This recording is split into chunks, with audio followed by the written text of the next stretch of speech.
करीब 1,76,000 रुपए के ऑल टाइम हाई के बाद से सोने की कीमत में लगातार उतार चढ़ाव हो रही है। कयास लगाए जा रहे हैं कि सोने का भाव अब 1 लाख रुपए से नीचे तक आ सकता है। नमस्कार, मैं हूं आपके साथ ममता तिवारी। आप देख रहे हैं न्यूज़ 18 का डिजिटल प्लेटफॉर्म। कैसे सोने का भाव 1 लाख रुपए से नीचे तक आ सकता है, इस रिपोर्ट में बता रहे हैं, ध्यान से सुनना। देखिए, सोने की इस गिरावट के पीछे रूस का अमेरिका को दिया एक ऑफर माना जा रहा है। अगर अमेरिका रूस के बीच ये डील हो गई तो बाजार में कई बड़े बदलाव हो सकते हैं।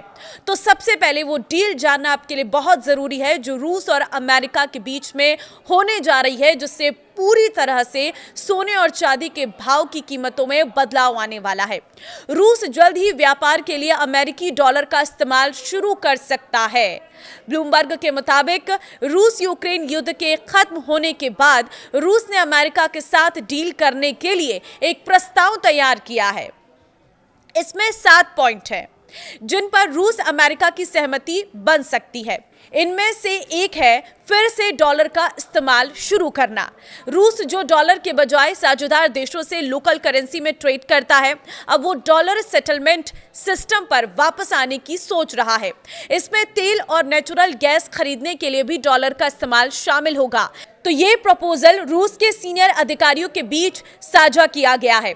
और अब आपको बताते हैं कि दोनों देशों के बीच जो संभावित डील है वो कौन कौन सी है। पहली तो है एविएशन डील, दूसरी है एनर्जी पार्टनरशिप, तीसरी है बाजार खोलना, चौथी है न्यूक्लियर और एआई।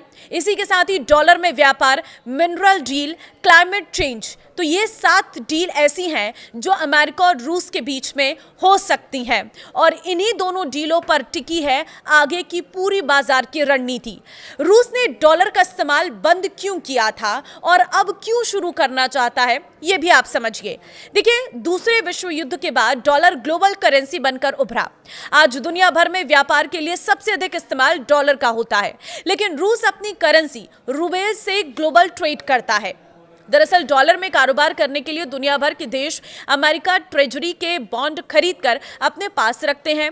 बॉन्ड यानी वादा, यानी अमेरिका सरकार बॉन्ड खरीदने वालों से एक तय समय में तय रकम ब्याज के रूप में देने का वादा करती है।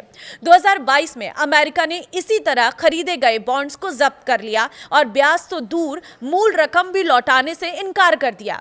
इसके बाद से ही रूस समेत दुनिया भर के तमाम देशों ने अपने फॉरेन रिजर्व में डॉलर कम करके सोना खरीदना, सोना रखना शुरू कर दिया। जैसे भारत और चीन, अमेरिका की लगाई पाबंदियों के चलते रूस पश्चिमी देशों से ट्रेड नहीं कर पा रहा है। इससे नेचुरल गैस का कारोबार करने वाली रूसी कंपनियां घाटे में चल रही हैं। उनकी इकोनॉमी का भी खस्ता हाल है। ऐसे में रूस फिर से अमेरिकी डॉलर में व्यापार कर अपनी अर्थव्यवस्था, ट्रेड और फॉरेन रिलेशंस को सुधारना चाहता है। तो क्या रूस के डॉलर इस्तेमाल करने से सोने के दाम घटेंगे? तो देखिए, डॉलर पर निर्भरता कम करने के लिए दुनिया के कई देश, खासकर ब्रिक्स देश, अपने रिजर्व में डॉलर कम कर रहे हैं और सोना बढ़ा रहे हैं। 2005 में भारत के फॉरेन रिजर्व में सिर्फ 4.3% गोल्ड था, जो 2025 में बढ़कर 15% हो गया है।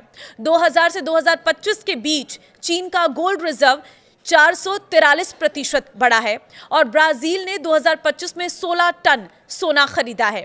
इससे पहले 4 सालों में उसने कोई सोना नहीं खरीदा था। तो एक्सपर्ट्स का कहना है कि रूस के फैसले के बाद डी-डॉलराइजेशन की प्रक्रिया में बड़ा बदलाव आएगा। दुनिया भर के सेंट्रल बैंक घबराकर तेजी से गोल्ड रिजर्व कम कर सकते हैं। इससे मार्केट में सोने की सप्लाई बढ़ जाएगी। जब मार्केट में किसी चीज की सप्लाई डिमांड से ज्यादा हो जाती है तो उनके दाम गिरने लगते हैं। सोने के साथ ही आने वाले दिनों में ऐसा हो सकता है। देश के सेंट्रल बैंक सोना खरीदना कम कर सकते हैं। इससे सोने के दाम में भारी गिरावट आ सकती है। संभावना है कि सेंट्रल बैंक अपना सोना मार्केट में बेचने भी लगेंगे। तो क्या सच में सोना 1 लाख से कम होने वाला है? तो देखिए, एक्सपर्ट्स का कहना है कि भारत में सोना पहले ही अपने ऑल टाइम हाई से 15% कम हो गया है और अभी इसके और गिरने की संभावना है। भारत में सोना 1 लाख प्रति किलोग्राम से कम हो सकता है। 2027 तक भारत में प्रति 10 ग्राम सोना 90,000 से 1 लाख रुपए के बीच सेटल हो सकता है। सोने की कीमतों में उतार चढ़ाव की अन्य संभावनाएं भी बताते हैं। सोने की कीमत कम होने से लोग लॉन्ग टर्म इन्वेस्टमेंट के लिए सोने में निवेश बढ़ा सकते हैं। परमाणु हथियार के मामले में अमेरिका और ईरान का मुद्दा अभी सुलझा नहीं है। इन बातों से सोने की कीमतों को पुश भी मिल सकता है। 2026 में अब तक सोने के दाम में कैसे उतार चढ़ाव आए वो भी आप जानिए। Indian Boolean and jewellers association यानी IBJA के मुताबिक 1 जनवरी 2025 को 10 ग्राम 24 कैरेट सोने की कीमत 76,162 रुपए थी, जो तब भारत में ऑल टाइम हाई थी। साल खत्म होते होते सोना 1,33,000 रुपए के पार पहुंच गया। सोने में ये तेजी 2026 में भी जारी रही।